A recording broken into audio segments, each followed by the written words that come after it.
So mga madam, yan ang aking ingredients sa aking lulutuin for today's video.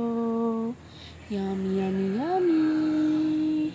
So, ang first ay oil. Papainitin na natin yan. Then, lagay na ang bawang, sibuyas, then, manok, then, gisa-gisa lang, gisa-gisa, takpan, 30 minutes, buksan ulit, lagyan ng toyo, asin, magic sarap, paminta, and oyster sauce, then suka, syempre.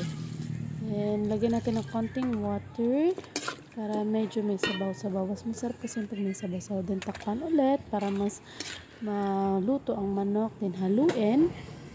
Tikman. Anyan. Okay na. Then, lalagyan na natin ng itlog pugo. Laga na yan ng madam ha. Syempre.